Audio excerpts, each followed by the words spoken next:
Assalamualaikum warahmatullahi wabarakatuh. Innal hamdalillah nahmaduhu wa nasta'inuhu wa nastaghfiruh wa natubu ilaihi wa nastahdihi wa na'udzu billahi min shururi anfusina wa min sayyiati a'malina. Man yahdihillahu fala mudilla lahu wa man yudlil fala hadiya lahu. أشهد أن لا إله إلا الله وحده لا شريك له وأشهد أن سيدنا محمدا عبده ورسوله اللهم صل وسلم على عبدك ورسولك محمد وعلى آله وصحبه ومن تبعهم بإحسان إلى يوم الدين. قال الله سبحانه وتعالى يا أيها الذين آمنوا اتقوا الله حق تقاته ولا تموتن إلا وأنتم مسلمون. وقال سبحانه وتعالى يرفع الله الذين آمنوا منكم والذين أوتوا العلم درجات. وقال النبي صلى الله عليه وسلم من يريد الله به خيرا يفقهه في الدين. Para ikhwah sekalian, alhamdulillahirabbil kita bersyukur kepada Allah Subhanahu wa taala atas limpahan dan curahan nikmatnya serta karunia-Nya yang begitu amat banyak kepada kita semuanya. Di antaranya nikmat yang paling utama adalah nikmat iman, Islam, kesehatan dan kesempatan. Dan juga kita diberikan oleh Allah Subhanahu wa taala nikmat telah menyelesaikan kitab Al-Mukhtasar Al-Latif karya Syekh Abdullah bin Abdurrahman Bafadl Al-Hadrami rahimahullahu ta'ala. Sesuai dengan sabda Nabi Muhammad sallallahu alaihi wasallam, innamal ilmu bitta'allum. Sesungguhnya ilmu itu didapatkan dengan proses yang namanya ta'allum, yaitu proses belajar yang dilakukan secara bertahap. Artinya ilmu itu nggak bisa dilakukan atau dipahami dan diingat, diterima secara sekaligus, tapi harus ada tahapan-tahapannya. Melaksanakan sabda Nabi Muhammad SAW tersebut, kita memilihkan satu kitab ya sebagai proses kitab lanjutan daripada kitab yang sebelumnya, ya, dan saya memilih ya kitab Al-Yaqut An-Nafis fi Madhhab Ibni Idris, ya kitab Al-Yaqut An-Nafis fi Madhhab Ibni Idris karya Sayyid Ahmad Ibn Umar Asy-Syatiri rahimahullahu ta'ala.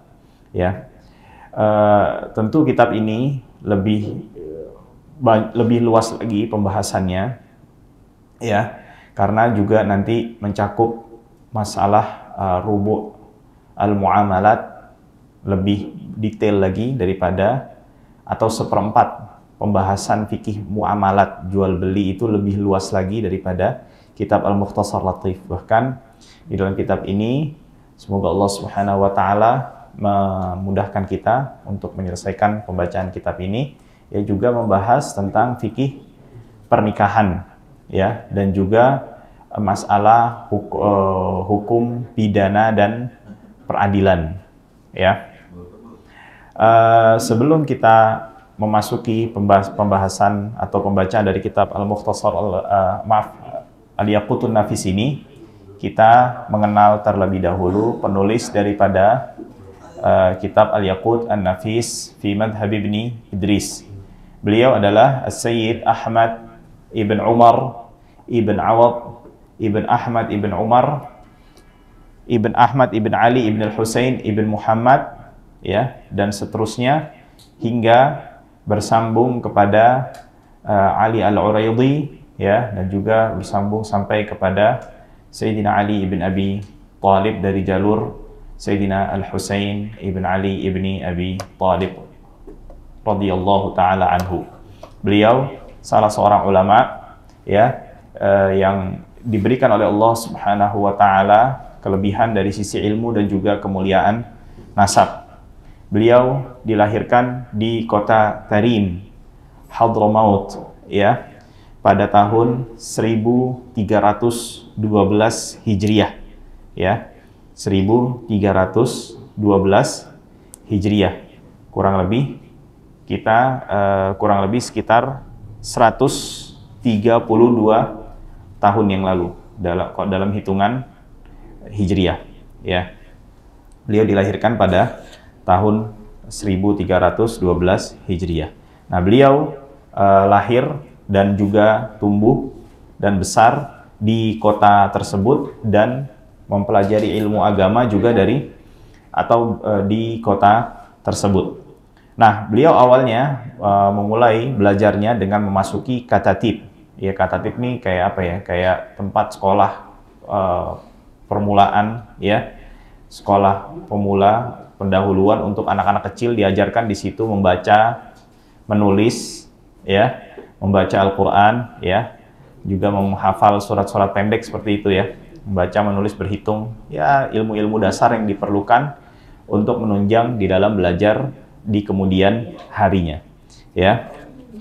Lalu beliau memasuki satu lembaga, ya, yang cukup terkenal di kota Tarim, yang mengeluarkan atau meluluskan banyak ulama dari dari madrasah tersebut, yang dikenal dengan Ar-Rubat, ya.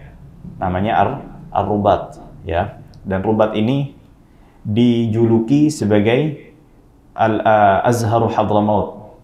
Al-Azharnya Hadramaut, ya, karena itu sebuah lembaga pendidikan, ya, yang sudah memiliki sistem, ya, struktur, ya, yang termasuk yang paling tua di daerah Hadramaut, yang sebelumnya pembelajaran di daerah atau di kota Tarim ini, ya, itu melalui majelis-majelis ilmu yang dibuka dan diselenggarakan oleh para ulama yang dikenal dulu dengan namanya zawiyah.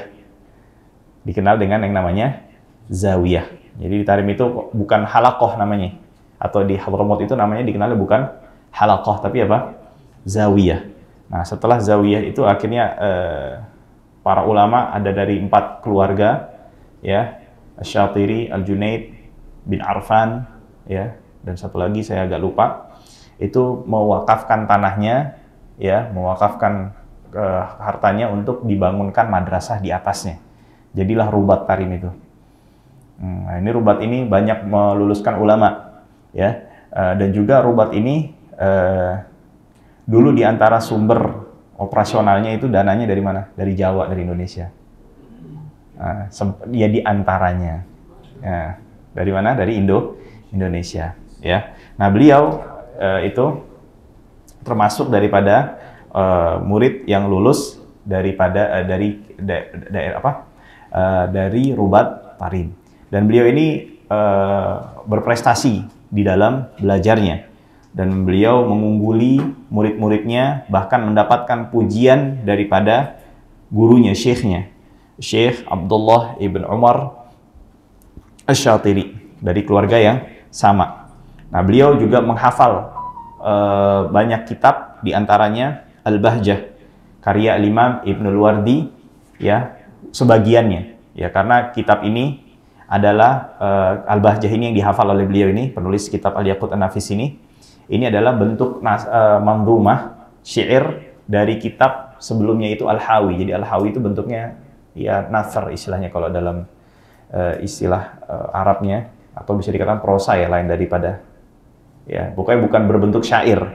Dibuat syair oleh Al-Imam Ibnul Wardi. Jumlah baitnya itu ada 5.000 bait. Nah, beliau ini hafal sebagian daripada Al-Bahjah Al-Wardiyah, dan juga hafal Al-Irsyadnya Ibnul Muqri, dan juga Zubat. Zubat ini 1.000 bait, 1.088 bait. Hafal Alfiyah Ibnu Malik dalam ilmu Nahwu, ya, dan juga Sulam dalam ilmu mantiq, ya. Awalnya beliau sempat mau dikirim oleh orang tuanya untuk belajar ke Al-Azhar. Awalnya sempat setelah lulus dari Rubat itu mau dikirim ke Al-Azhar, tapi para masyayikhnya, para gurunya memintanya untuk tetap berada di kota Tarim. Lalu beliau mengajar, ya, tahun 1338. Jadi udah umur berapa tahun tuh beliau mengajar tuh? Kan lahir 1312. Beliau mulai mengajar 1328, kurang lebih di saat beliau umur 26 tahun, ya. Nah, beliau mengajar di Yayasan Jam'iyatul Haq, ya. Nah, ini adalah madrasah modern yang pertama dibangun di kota Tarim, ya. Dan beliau selain mengajarkan ilmu agama juga memasukkan di dalam kurikulum Madrasah Jamiatul Haq ini ilmu-ilmu modern lainnya seperti geografi, sejarah, ya, dan ilmu-ilmu lainnya, ya, dan juga ilmu bahasa Arab, ya, ilmu bahasa Arab. Lalu beliau diangkat menjadi mufti dan berfatwa di kota Tarim, ya. Di antara masyayikh beliau itu, ya, banyak, beliau mengambil ilmu dari banyak masyayikh, di antara Alawi bin Abdurrahman al-Mashhur, Ali bin Abdurrahman al-Mashhur, Ali bin Muhammad al-Habashi, Ahmad bin Hasan al-Attas, Ahmad bin Abdurrahman al-Saqqaf, Abdullah bin Alawi al-Habsyi, dan yang lainnya, para ulama dari daerah Hadramaut. Dan beliau tidak keluar kemana-mana. Tapi karena luasnya bacaan beliau, terutama dalam hal geografi dan sejarah, sampai banyak traveler itu, ya, cendekiawan yang melakukan perjalanan ke daerah Hadramaut itu, ketika bertemu dengan beliau, tidak menyangka kalau beliau itu nggak pernah keluar dari Hadramaut. Tidak menyangka kalau beliau, karena ketika dari daerah mana di Mesir, dia bisa nyebutkan itu geografinya Mesir seperti apa, sejarahnya seperti apa, di Eropa seperti apa, juga seperti itu. Beliau, jadi luasnya ilmu yang beliau miliki sampai seperti itu. Nah, lalu beliau juga selain mengajar, beliau juga memiliki kegiatan sosial, diantaranya itu apa? Beliau sebagai mediator perdamaian, karena di daerah Hadramaut itu kan masih kental dengan di zaman itu, ya, masih kesukuannya. Jadi kadang ada konflik suku, beliaulah yang menjadi penengah yang mendamaikan konflik di antara suku tersebut. Ini kalau berantem itu bukan berperang, bukan. Di sana nggak apa, bukan sekedar lempar-lemparan batu, tapi lemparannya peluru. Di sana senapan sudah kayak gitu, ya. Nah, ala kulli hal, beliau ini ulama yang diberkahi waktunya dan juga apa yang beliau kerjakan, dan beliau meninggal tahun 1360 Hijriah pada hari Jumat, di saat siap-siap untuk pergi menunaikan sholat Jumat. Jadi dia diantar oleh anaknya, dikawal untuk masuk ke tempat wudhu. Beliau berwudhu, ditinggal oleh anaknya. Tahu-tahu terdengar teriakan di tempat wudhu, dan beliau ditemukan dalam kondisi sudah wafat. Nah, kata anaknya kemungkinan wafatnya dua, imma dari serangan jantung, atau beliau karena sakitnya itu sehingga tersedap dari air wudhu yang beliau hirup atau beliau kumur, ya, masukkan ke dalam mulutnya, ya. Jadi beliau ini Masya Allah meninggalnya hari Jumat saat sedang apa? Sedang wudhu, ya. Insya Allah husnul khatimah itu, ya. Insya Allah, ya, karena sedang membersihkan dirinya, dan juga meninggal di hari yang baik, yang dikata Rasulullah SAW dalam riwayat Abu Daud, siapa yang meninggal di malam Jumat atau di hari Jumat, Allah Subhanahu wa Ta'ala jaga orang tersebut dari fitnah kubur. Jaga dari fitnah kubur. Nah, baik. Kita nggak perlu berlama-lama, kita baca muqaddimahnya. Baik, di sini beliau rahimahullahu ta'ala, di naskah yang terjemah itu di muqaddimahnya ada ayatnya nggak? Atau sebelum bismillah ada ayatnya nggak? Yang muqaddimahnya? Nggak ada, langsung bismillah, ya? Ya, baik. Bismillahirrahmanirrahim, dengan menyebut nama Allah Subhanahu wa Ta'ala yang Maha Rahman, yang Maha Rahim, ya. Alhamdulillah, segala puji bagi Allah Subhanahu wa Ta'ala, ala ma syara'a, dikarenakan telah mensyariatkan daripada agama dini, daripada agama ini, wahada, dan memberikan hidayah, ila siratil mustabin, memberikan hidayah ke jalan yang sangat amat terang benderang, jelas terang benderang, ya. Di sini beliau rahimahullahu ta'ala memulai kitabnya dengan mengucapkan atau menuliskan dengan basmalah, ya. Hal ini mengikuti petunjuk Nabi Muhammad SAW yang dimana beliau dalam sebuah hadis, walaupun hadis ini diperselisihkan keabsahannya, tapi maknanya diamalkan dan diterima. Makna dari hadis tersebut diterima dan diamalkan. Berdasarkan sabda Nabi Muhammad SAW, kullu amrin dzibadin la yubda'u fihi bismillah fahuwa abtar aw aqta' aw ajdam. Setiap perkara yang mendapatkan perhatian dalam sisi syariat dan tidak dimulai dengan mengucapkan bismillah, maka terputus barokahnya. Itu Nabi Muhammad SAW ngomong seperti itu. Jadi kita kalau mau memulai apapun itu sebisa mungkin dalam hal yang baik ya, itu memulai dengan Bismillahirrahmanirrahim. Allah Subhanahu wa taala kita tahu Ar-Rahman Ar-Rahim. Kenapa Allah Subhanahu wa taala memulai dengan Ar-Rahman Ar-Rahim? Memberikan kepada kita semua isyarat bahwasannya Allah adalah atau kita memulai segala sesuatu itu bergantung dengan rahmatnya Allah Subhanahu wa taala. Makna Rahman dan Rahim itu rahmat, tapi ada perbedaan.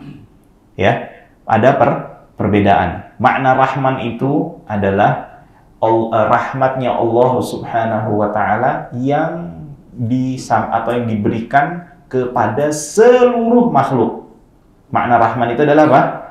Rahmatnya Allah yang diberikan atau mencakup seluruh makhluk. Maka dari itu tidak boleh ada orang atau makhluk atau selain Allah Subhanahu wa taala yang menamakan dirinya dengan Rahman, kecuali ditambahkan dengan apa? Abdurrahman. Ya, karena ada nggak orang yang kita punya rahmat, betul ya? Tapi rahmatnya sesuai dengan kapasitas kita sebagai seorang makhluk manusia.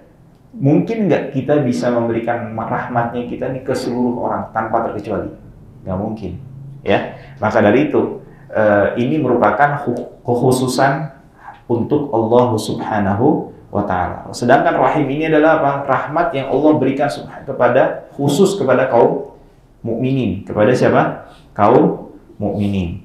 Nah, beliau rahimahullah lalu melanjutkannya dengan alhamdulillah, segala puji hanya untuk Allah Subhanahu wa ta'ala ala ma syara'a minad dini wa hada ila siratil mustabin. Wassalatu wassalam, salawat dan salam. Makna salawat ya, kalau dasar salawat ini berasal dari Allah, Subhanahu wa ta'ala, kan innallaha wa malaikatahu yusholluna 'alan nabi. Sesungguhnya Allah dan para malaikatnya bersalawat kepada Nabi kan. Jadi yang bersalawat untuk Nabi siapa aja? Allah, malaikat dan kita. Diperintahkan Allah Subhanahu wa ta'ala. Apakah maknanya sama? Kalau dari Allah, maknanya adalah rahmat atau pengagungan Allah yang diiringi, yang dilanjutkan dengan pengucuran rahmat yang berasal dari siapa?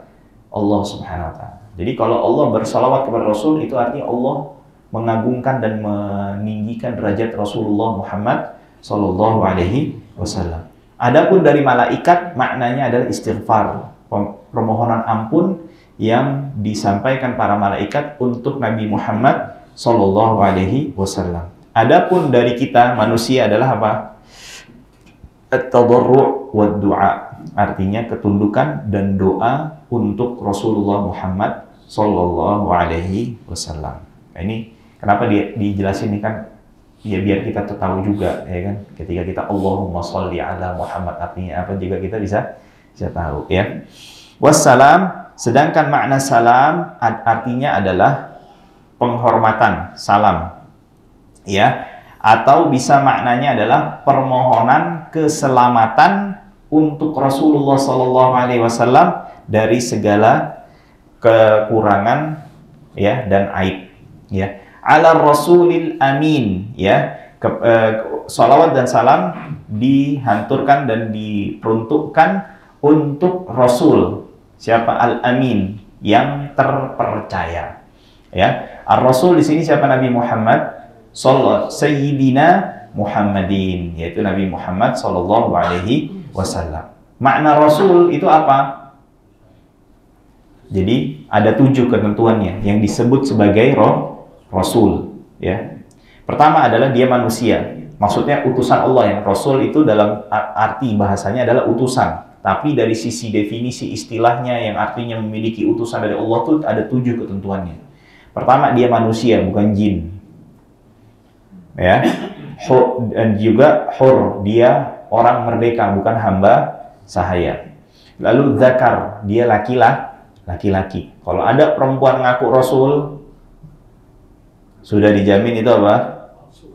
Palsu, ya. Nah ini kita harus tahu nih, supaya jangan mau bahasa orang dikadalin, ya kan? Atau ada perempuan ngaku Nabi, habis itu dia ngaku malaikat Jibril, ya kan? Nah itu. Edan itu namanya. Ala kulli hal. Lalu yang keempat adalah seorang Rasul itu harus terbebas dari segala kekurangan pada fisiknya. Kekurangan yang dalam artian yang menjadikan orang tidak mau mendekatinya. Ya, kalau ada kekurangan sedikit itu nggak masalah. Tapi kalau ada kekurangan yang sampai bikin orang menjauh, nggak mau mendekatinya, itu bukan Nabi. Maka itu Dajjal itu dijadikan apa matanya? Buta. Lalu juga dari dijauhkan atau berasal dari orang, bukan dijauhkan, artinya seorang Rasul itu adalah yang berasal dari orang tua yang atau keluarga yang nasabnya tinggi. Jadi pasti Rasul dan Nabi itu diutusnya dari orang yang terhormat, terpandang dari sisi nasabnya. Dan keenam, diwahyukan sebuah syariat. Ya, yang keenam diwahyukan dengan syariat. Dan yang ketujuh terakhirnya, kalau Rasul dia diperintahkan untuk apa? Menyampaikan syariat tersebut. Nah, kalau Nabi ini bedanya sama, 6 poin tersebut bedanya di mana? Yang poin terakhir. Kalau Nabi tidak diperintahkan untuk apa? Untuk mendakwahkannya dan menyampaikannya. Nah, al-amin maknanya artinya adalah orang yang dipercayakan atasnya segala sesuatu, dan juga kalau untuk Nabi Muhammad SAW yang memberikan keamanan untuk umatnya. Ya, orang kalau ngikutin Nabi Muhammad SAW bakal dapat keamanan nggak? Pasti. Minimal di mana? Nanti di akhirat. Dari apa? Minimalnya dia tidak akan dikekalkan di dalam api neraka. Ya. Nah, Sayyidina Muhammadin, ya ini beliau sebagai Sayyid, karena Rasul SAW mengatakan apa? Ana sayyidu waladi Adam. Saya adalah penghulunya, pemimpinnya anak Adam. Wa alihi, dan keluarganya. Keluarganya di sini siapa? Keluarga Nabi Muhammad yang dimaksud di sini siapa? Hah? Untuk mengetahui alihi ini, jadi gini. Nabi Muhammad dari atas aja deh. Ya. Atau dari samping aja deh. Dari sini. Nasab beliau siapa? Muhammad. Ayah beliau siapa namanya? Abdullah. Kakeknya Abdul. Masya Allah. Lalu kakeknya lagi siapa? Siapa? Hashim. Lalu selanjutnya siapa? Abdul Manaf.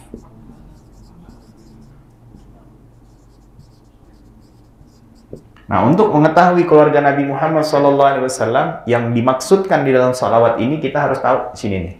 Nih, sampai sini Abdul Manaf. Karena Abdul Manaf punya anak laki-laki 4. Ya. Yang diantaranya itu adalah Hashim. Yang dari sinilah Nabi Muhammad, ya. Dari sinilah keturunannya, kakeknya yang menurunkan Nabi Muhammad. Lalu yang selanjutnya adalah Muttalib. Ya. Yang selanjutnya adalah Muttalib. Yang keempat adalah Abdul Syams dan Naufal. Naufal. Nah, semua yang berketurunan dari sini itu adalah siapa? Bukan Quraisy. Maksudnya itu yang disebut Alu Muhammad, keluarganya Nabi Muhammad. Yang kita, kalau kita salawat Allahumma salli ala Muhammad wa ali Muhammad. Jadi semua yang sambung sampai ke sini itu yang dimaksudkan dari keluarga Muhammad sallallahu alaihi wasallam. Tentu juga mencakup di dalamnya siapa? Istri-istri Nabi Muhammad sallallahu alaihi wasallam. Ya. Nah, at-tahirin, yang mereka disucikan, ya. Hal ini berdasarkan firman Allah Subhanahu wa taala, ayyudhiba ankum rijsa ahla bait. Allah menginginkan untuk apa? Menghilangkan, mensucikan kalian wahai ahlul bait. Wa sahbihi ajma'in, dan siapa? Sahabat Nabi Muhammad sallallahu alaihi wasallam. Siapa itu yang disebut namanya sahabat? Siapa yang disebut sahabat? Mereka yang berkumpul dengan Nabi Muhammad sallallahu alaihi wasallam pada kondisi normal. Pada kondisi normal dan dalam kondisi bangun, bukan dalam kondisi mimpi, ya. Dan mereka ketika berkumpul ini dalam kondisi beriman dan meninggal dalam kondisi juga beriman kepada Rasulullah Muhammad SAW. Artinya kalau ada orang pernah berkumpul sama Nabi Muhammad nggak beriman, terus berimannya setelah Nabi Muhammad meninggal, dikatakan sahabat nggak? Nggak. Atau orang yang Nasallahu salamah, dia ketemu Nabi Muhammad beriman, tapi meninggalnya murtad, bukan sahabat. Sekarang kondisinya begini, ketemu Nabi Muhammad, ketemunya beriman, meninggalnya beriman, tapi sempat murtad. Sempat murtad terus balik masuk Islam lagi. Sahabat bukan itu? Sahabat. Ya, jadi pokoknya tolak ukurnya di mana? Pertemuannya dan akhirnya. Nah, itu dia. Nah, amma ba'du. Ya. Faqad asyara alayya man la manduhata li fi mukhalafatihi, ya. Telah memberikan isyarat kepadaku, perintah ya kepadaku, seseorang yang saya tidak bisa menolaknya. Wala mazhil dan juga tidak bisa menghindarinya. Siapa di sini? Maksudnya Syekh beliau, Syekh Abdullah bin Umar Asy-Syatiri. Ya, illa ila muwafaqatihi, melainkan aku harus mematuhinya dan melaksanakan perintahnya tersebut. Apa perintahnya itu? An aktuba risalatan fi madhhabil Imam Syafi'i, dan saya diperintahkan untuk menulis kitab dalam madhab Imam Asy-Syafi'i. Nah, Imam Syafi'i ini siapa? Muhammad ibnu Idris, ibnu Abbas, ibnu Uthman, ibnu Syafi', ibnu Sa'ib, ibnu Ubaid, ibnu Abdi Yazid, ibnu Hashim, ibnu Muttalib. Ibnu siapa? Muttalib. Nah, jadi beliau keturunan Bani Muttalib. Dan di dalam nasabnya Imam Syafi'i itu ada 3 sahabat. Jadi di kakeknya Imam Syafi'i itu ada 3 generasinya itu semuanya sahabat. Bahkan ada salah seorang kakeknya Imam Syafi'i, sebagaimana di kitab Tawalid Ta'sis fi Manaqib Ibn Idris, Hafidz Ibnu Hajar mengatakan ada salah seorang kakeknya Imam Syafi'i itu yang paling mirip sama Rasulullah. Dari sisi apa? Wajah, fisiknya. Nah, ini kelebihan nih Imam Syafi'i. Dan Imam Syafi'i ini adalah orang yang pernah dibisyarahkan oleh Rasulullah Muhammad SAW, diberikan bisyarah, jadi diceritakan, dikabarkan oleh Nabi Muhammad SAW, nanti ada seorang pemuda dari suku Quraisy yang ilmunya akan memenuhi dunia ini. Ilmunya memenuhi dunia ini. Siapa itu? Imam Asy-Syafi'i. Karena beliaulah yang pertama kali merumuskan dan merangkum serta menyusun ilmu usulul fiqh. Itu ilmu logika dasar untuk memahami syariat. Nah, kalau udah logika dasar pasti dibutuhkan semua. Nah, semua siapapun ulama itu pasti membutuhkan yang namanya ilmu usul fiqh. Yang pertama kali nuliskan siapa? Imam Syafi'i. Maka dari itu ada perkataan ulama, Tidaklah setiap ulama menggoreskan penanya di atas kertas, melainkan di bahunya ada jasanya Imam Syafi'i. Allah, siapapun ulamanya, ya, itu kebayang nggak tuh apa rekening pahalanya Imam Syafi'i itu? Hah? Setiap gores, tahu cling ada ya pahalanya. Rekening pahala dari kiriman dari pahalanya ulama ini, ulama itu, pahalanya dari mana? Dari ulama lagi. Nah, terus kita nih sekarang lagi belajar dengan mazhab beliau, dikirim pahala ke beliau. Nah, ya. Nah, beliau ini lahir di mana? Lahir di Gaza. Lahir di Gaza. Gaza itu di mana? Palestina, ya. Tahun 150 Hijriah. Tahun wafatnya Imam Abu Hanifah. Tahun wafatnya siapa? Imam Abu Hanifah.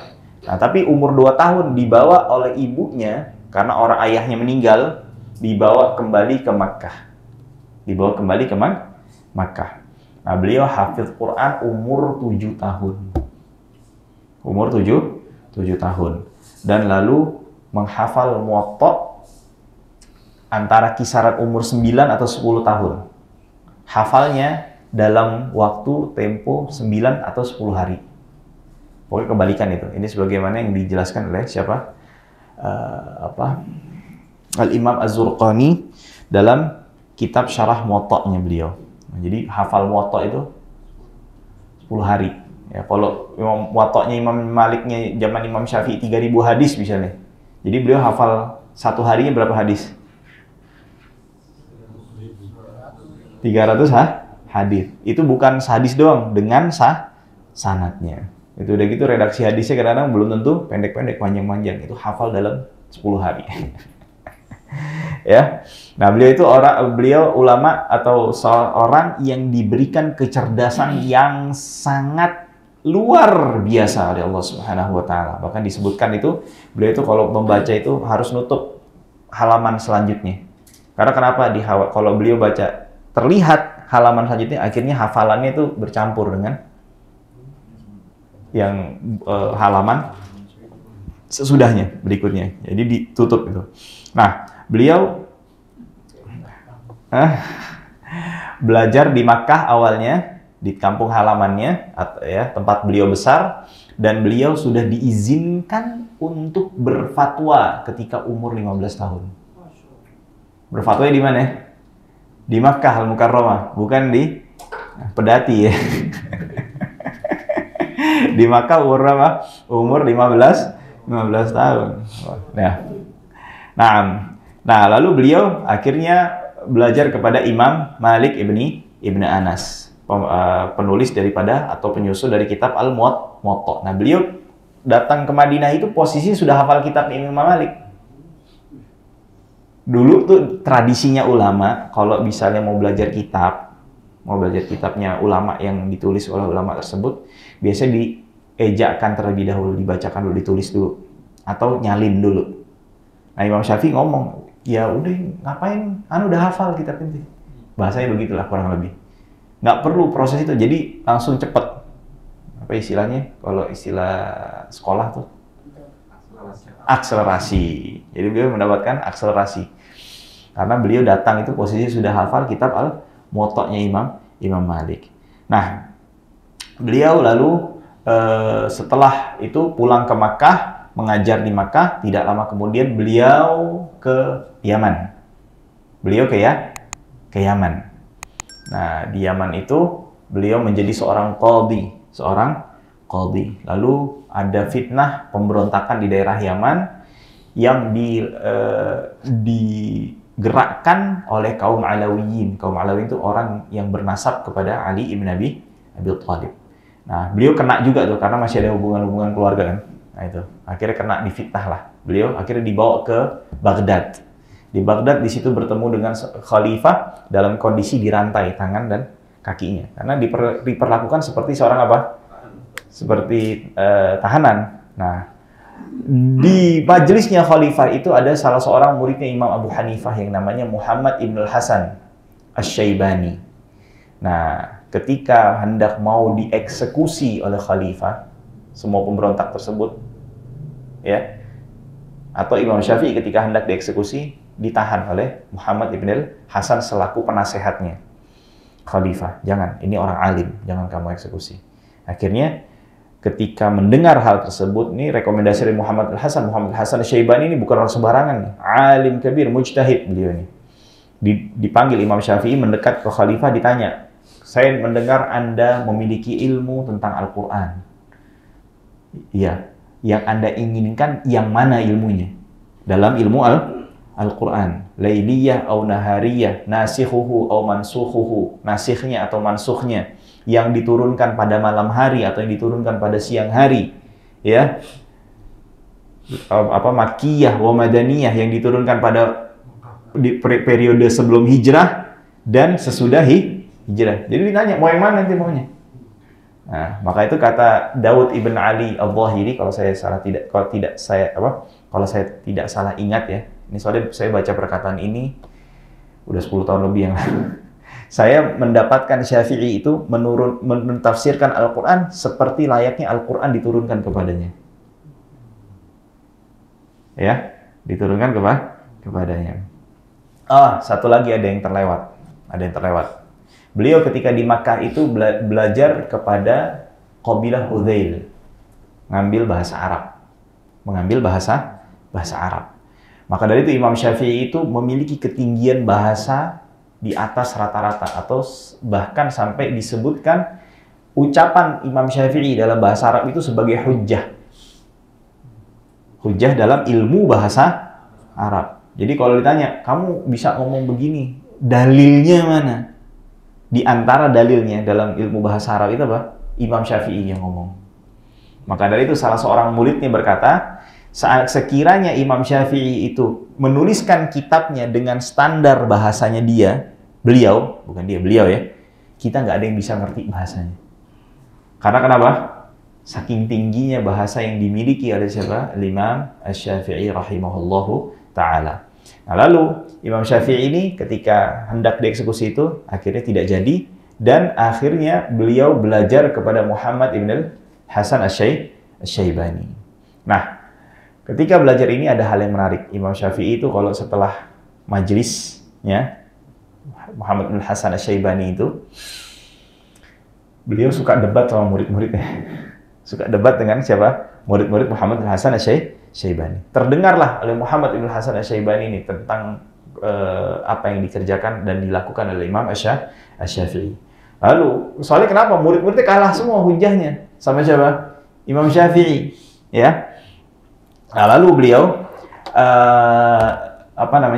Muhammad bin Hasan Syaibani ini ngomong, Anda kalau mau berdebat jangan sama murid-murid saya, sama saya, digituin. Nah, tapi Imam Syafi'i menghormati siapa? Syekhnya. Walaupun beliau memiliki perbedaan pendapat atau berbeda pendapat dengan Muhammad Hasan Syaibani, beliau tetap duduk di majelisnya siapa? Muhammad Hasan Syaibani. Lalu dipaksa, ayo debat, jangan debat sama murid-murid saya. Akhirnya beliau berdebatnya dengan memberikan pertanyaan, dengan pertanyaan itu sebagaimana yang di kitab Manaqib Syafi'i Baihaqi dan Manaqib Syafi'i juga Ibn Abi Hatim dikatakan, mana yang lebih alim tentang Al-Quran, ya, ashabuna, ya, kawan-kawan kami, maksudnya dari kalangan Malikiyah, ya, karena dulu Imam Syafi'i masih posisinya saat itu kondisinya sebagai pengikut Imam Malik, bermadzhab Maliki. Ashabuna wa ashabukum, sahabat-sahabat kami atau sahabat-sahabat Anda. Lalu Muhammad Hasan Asy-Syaibani mengatakan ashabukum, yang lebih alim Al-Quran adalah sahabat-sahabat kalian, artinya para ulama dari kalangan Malikiyah. Lalu tanya, siapa yang lebih alim lagi tentang sunnah? Ashabuna ashabukum. Dijawab lagi Muhammad Hasan Asy-Syaibani, ashabukum. Lalu ditanyakan, siapa yang lebih alim lagi tentang atharnya salaf? Ashabuna ashabukum. Ashabukum, kata Muhammad Hasan Asy-Syaibani. Lalu walam yabqa illal qiyas, dan tidak tersisa melainkan qiyas. Sedangkan qiyas itu dibangun dari hal-hal yang tadi sudah disebutkan. Artinya kalau orang ini banyak dalam ilmu Al-Qur'annya, ilmu sunnahnya, ilmu atharnya dan semuanya, maka dia akan bisa lebih mengembangkan qiyasnya. Nah, jadi qiyas kan yang kalau dibanggakan oleh Imam Abu Hanifah atau pengikut mazhab Hanafi, tapi kalah ya, jadi nggak bisa kita menang. Karena kenapa? Sumber qiyas kita lebih banyak. Akhirnya Muhammad Hasan Syaibani terdiam dan tidak bisa menjawab. Siapa lagi? Al-Imam Asy-Syafi'i. Ala kulli hal. Lalu beliau kembali ke Makkah lagi belajar, mengajar, dan kembali lagi ke Baghdad. Disitulah beliau mulai berijtihad, mengeluarkan pendapatnya, ya, yang dikenal dengan pendapat qadim. Pendapat qadim. Nah, Imam Asy-Syafi'i ini dulu itu disenangi oleh ahli hadis. Karena kenapa? Mayoritas ahlul hadis di zaman itu, atau mayoritas ahlul hadis, ya, itu menghafal hadisnya, mengetahui jalan-jalan hadisnya, tapi tidak mengerti fikih hadisnya. Nah, Imam Syafi'i ngajarin bagaimana cara memahami hadisnya itu, mengeluarkan fikihnya. Nah, itu dulu ahlul hadis itu sudah kalau ketemu dari kalangan Hanafiyah yang dikenal dengan fuqaha, nggak bisa ngomong. Jadi ahlul hadis ngasih dalil sama Hanafiyah, dijawabnya, ya dalilnya begitu, tapi maknanya begini dan begitu. Nah, akhirnya ahlul hadis tidak bisa berfatwa. Jadi kalau fatwa ini urusannya diserahkan kepada siapa? Para pengikut mazhab Abu Hanifah. Sampai datang Imam Syafi'i yang ngajarkan cara menilai atau bagaimana mengeluarkan hukum dari hadis-hadis tersebut, atau dari Al-Quran dan juga sunnah Nabi Muhammad Sallallahu Alaihi Wasallam. Maka dari itu ada seorang ulama yang bernama Abdurrahman ibn Mahdi. Abdurrahman ibn Mahdi. Beliau dijuluki atau diberi gelar Amirul Mukminin fil Hadis. Itu meminta kepada Imam Syafi'i bagaimana cara memahami hadis, lalu dikirimkan surat, jadilah kitab ilmu usul fikih pertama yang dinamakan Ar-Risalah. Nah, Abdurrahman bin Mahdi ini ketika mendapatkan surat ini, padahal Abdurrahman bin Mahdi ini lebih tua dari Imam Syafi'i, jauh tuanya, 10 tahun lebih. Tapi begitu mendapatkan ilmu dari Imam Syafi'i ini, sampai setiap sujudnya beliau mendoakan kebaikan untuk siapa? Al-Imam Asy-Syafi'i. Ya. Akhirnya beliau 4 tahun sebelum wafatnya beliau pindah ke Mesir. Di Mesirlah beliau mengeluarkan mazhab jadidnya yang kita pelajari sekarang saat ini. Nah, tapi kondisi beliau itu saat itu sudah memiliki permasalahan fisik yang cukup serius, diantaranya ambeien. Sampai disebutkan beliau di saat berada di tunggangannya, kendaraannya itu sudah terlihat di kakinya ada darah. Paham ya? Orang ambeien kan sampai berdarah-darah gitu. Nah, itu Imam Syafi'i. Akhirnya makanya beliau di Mesir itu hanya hidup selama 4 tahun. Tapi hasilnya yang dihasilkan oleh beliau itu 4 tahun itu lebih lama daripada sisa umur yang 4 tahun tersebut. Ya. Nah, itu sekilas tentang Al-Imam Asy-Syafi'i, dan beliau meninggal tahun 204 Hijriyah. Ya, 204 Hijriyah. Nah, beliau menjelaskan lalu di sini kelebihan daripada kitab ini. Kitab Yaqutun Nafis, makanya dipilih. Jami'atan lit-ta'arif. Setiap kitab ini dimulai dengan definisi. Jarang kitab-kitab matan fikih tempo dulu itu menjelaskan definisinya. Hawiyatan lil arkani wasyurut, dan selalu menjelaskan rukun-rukun dan syarat-syaratnya, diperinci rukun dan syaratnya. Musawwiratan lil anwa'i, dan menjelaskan perinciannya. Khidmatan lisigharil muta'allimin, dan kitab ini sebagai bentuk khidmah, sumbangsih daripada penulisnya untuk penuntut ilmu pemula. Nah, jadi untuk penuntut apa nih? Penuntut ilmu pemula. Wa takhfifan li at'abil muallimin, dan sebagai bentuk peringanan, membantu meringankan beban daripada guru yang mengajarkan kitab fikih Syafi'i. Fasara'tu ala qusuril bayyin ila talbiyatihi, maka aku bersegera dengan kekurangan yang ada pada diriku ini untuk menjawab dan melaksanakan perintah beliau. Wa jama'tu ma amkanani jam'uhu fi hadhihi al-wuraiqat allati samaituha, dan saya kumpulkan dalam halaman yang sedikit ini, ya, dan aku beri judul Al-Yaqut An-Nafis. Yaqut itu artinya apa? Permata, ya, atau batu mulia. Nah, batu mulia, nafis yang berharga. Fi madhab Ibni Idris, madhab Ibnu Idris siapa? Madhabnya Imam Muhammad ibn Idris. Wal ma'mul minal mutalli'ina ridha, dan saya berharap bagi orang yang menelaahnya untuk meridhoi kitab ini, wal ighda'u, dan memberikan toleransi dari amma laisa muta'ayyinil khata', dan ia bertoleransi dalam kesalahan-kesalahan yang sifatnya tidak fatal. Ya, wa minal maula subhanahu al-itsabah wal qabul, dan aku berharap daripada Allah Subhanahu wa taala untuk mendapatkan pahala dan penerimaannya. Lalu beliau rahimahullahu taala mengatakan muqaddimah, ya. Muqaddimah, di sini apa isi muqaddimahnya? Beliau menjelaskan, i'lam annahu yanbaghi likulli syari'in fi fannin an ya'rifa mabadi'ahul 'asharah. Setiap orang yang mau memulai, ya, mempelajari suatu ilmu itu, dia harus mengetahui pendahuluannya, 10 poin pendahuluan. 10 poin pendahuluan. Apa itu? Hadduhu, definisinya, ya. Wa mawdu'uhu, dan temanya, ya. Wa faidatuhu, yang ketiga adalah faedahnya, faedah ilmu tersebut. Yang keempat masailuhu, ya, pembahasannya, masailnya apa saja. Wasmuhu, dan nama ilmu tersebut apa namanya. Wastimdaduhu, sumbernya. Wa hukmu syari'i fihi, dan hukum syariat mempelajari ilmu tersebut. Wa nisbatuhu ila sa'iril ulum, dan apa? Keterkaitannya, iya, dengan ilmu-ilmu yang lainnya. Fadluhu, yang ke-9 adalah keutamaan mempelajarinya. Wa wadi'uhu, dan pertama kali menuliskan dan menyusun ilmu tersebut. Insya Allah kita akan menjelaskan, kita bacakan di kajian yang akan datang. Jadi 10 pendahuluan tentang ilmu fikih. Wallahu ta'ala a'lam wa a'lam. Kurang lebihnya mohon maaf bila ada salah-salah kata atau kata-kata yang kurang berkenan, karena kesalahan dan kekurangan pasti dari saya dan dari syaitan. Aqulu qawli hadza wa astaghfirullah li wa lakum, wa sallallahu alaihi wa sallam ala nabiyina Muhammadin wa ala alihi wa sahbihi ajma'in, walhamdulillahi rabbil alamin.